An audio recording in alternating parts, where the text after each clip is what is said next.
So today I'm going to be doing a student teaching tips video. So I'm just kind of going to give you guys my advice on student teaching, kind of what you should do before you get there and things you should do during, just to, no matter what student teaching is going to look like, this is going to be a crazy year. No one knows what is going to happen.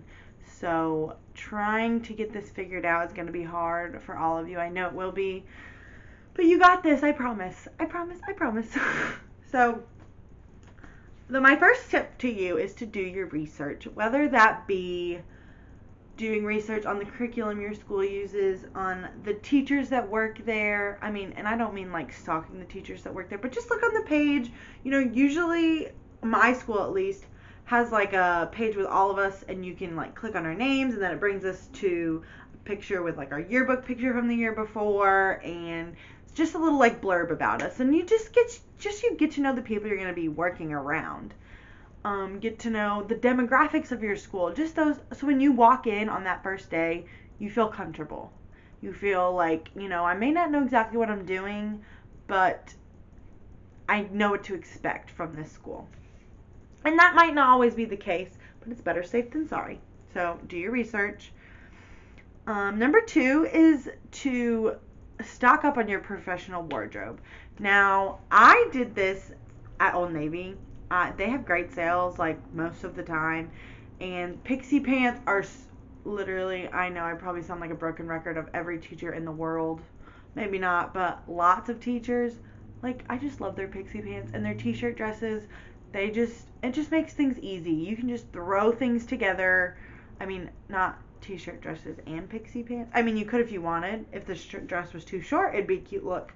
But just like neutral colors that you can mix and match with lots of things, and it'll make things easier for you. So that's my another suggestion. And then social media. Before you get into your student teaching, you want to make sure your social media is clean. You don't want a parent to try and look you up and to find something that you wouldn't want them to. Oops, my battery died. But, as I was saying, you don't want a parent to find something that you just wouldn't be proud of. Just keep it clean, What you do in your own time is your own business. Everybody doesn't need to know it. So, I changed my last name to my middle name on Facebook, so it was like my first name and my middle name instead of my first name and my last name, just to make it harder for people to find me. I know that kind of sounds sketchy. I wasn't hiding anything, but just for my own purposes.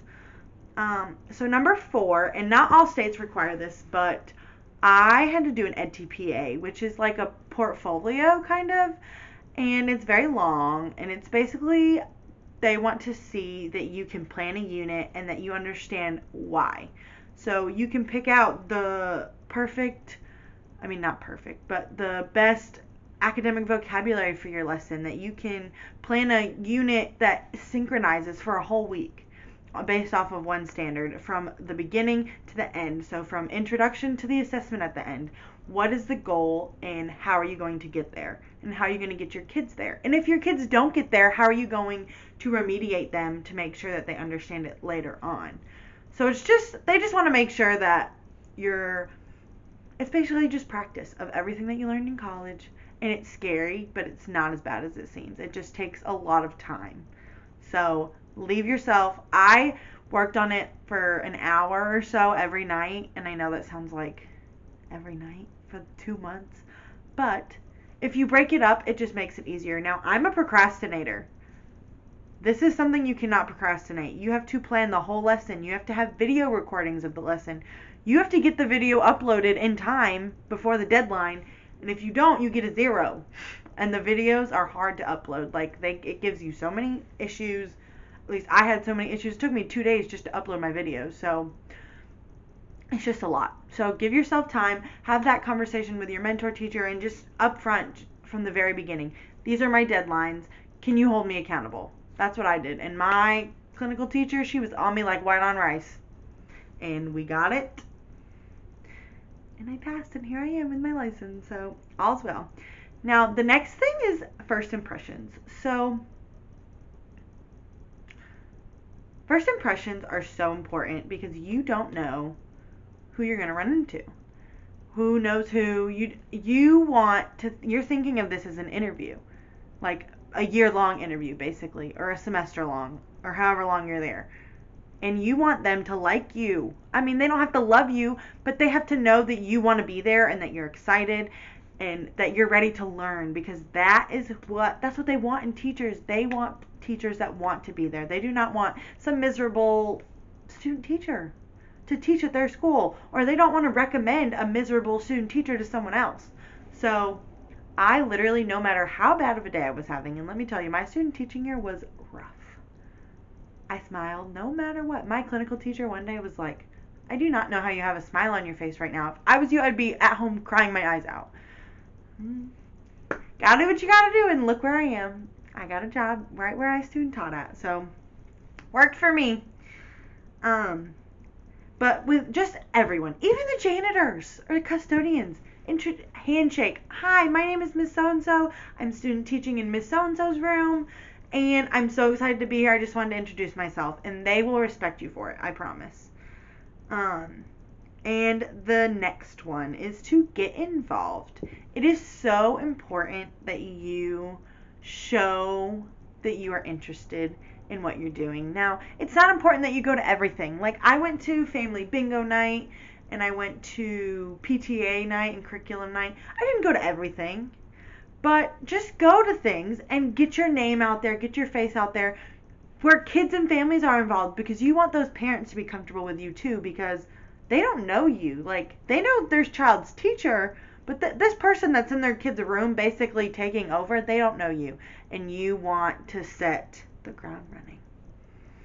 You want people to be familiar with you and be comfortable with you. Number 7 is organization. You need to have a notebook where you take your notes, like when you're observing or things like that, a folder or a binder where you can put everything that needs to be graded and is already graded and that you need to send home, any forms that you need your clinical teacher to, like, I had a binder and I had tabs, and I just kept everything in that binder, and it worked wonders. So something in a planner. Oh, please, I hope you have a planner. My clinical teacher actually gave me a planner as like my welcome gift. And I didn't even think I needed.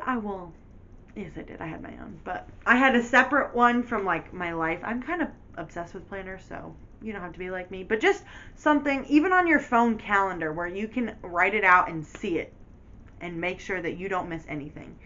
Any deadlines, you don't want to miss it. So be organized. Number 8 is from the very beginning, you want to make sure that you are offering help to your clinical teacher, because for me, like, my expectation for the first week was to just observe my clinical teacher.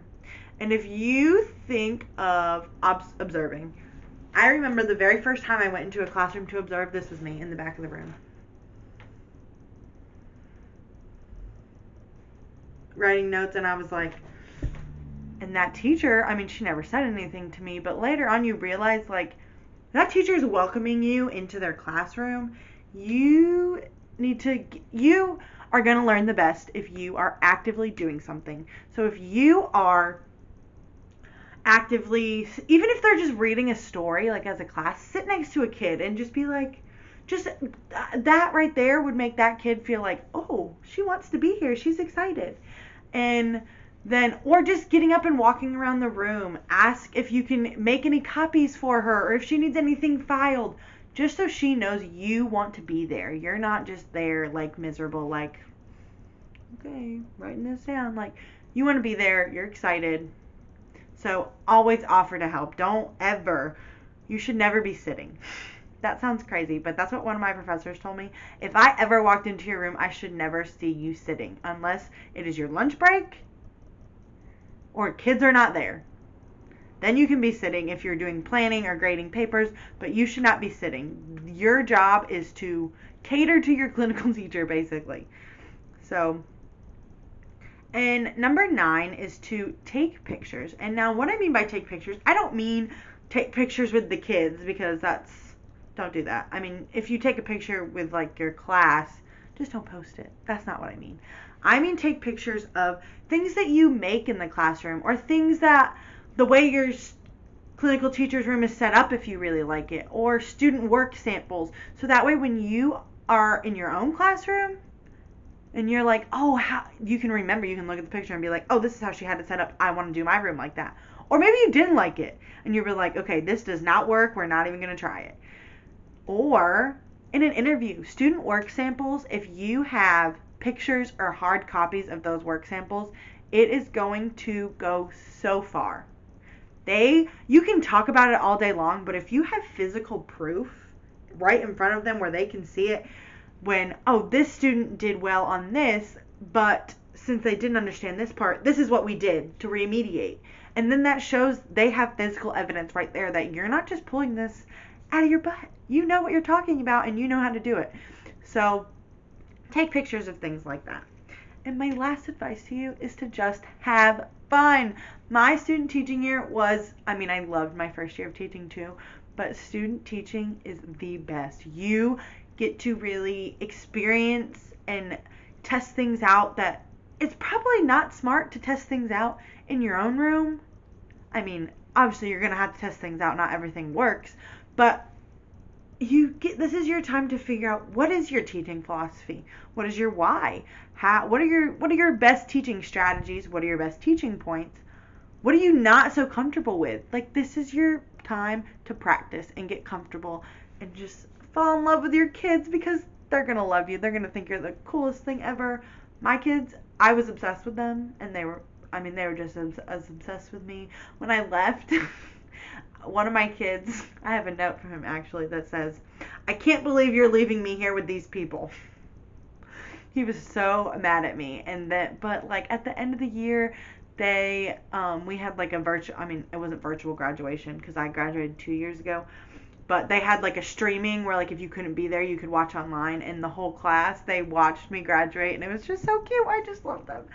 But have fun. I know it's a stressful time, especially right now with the pandemic, but we're all stressed, but we're all going to get through it. And if you need anything, you reach out to me. I'll help you.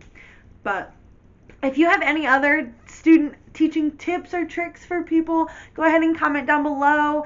If you haven't already, make sure to like, comment, subscribe, all the bells and whistles, and I'll see you on the next one. Bye!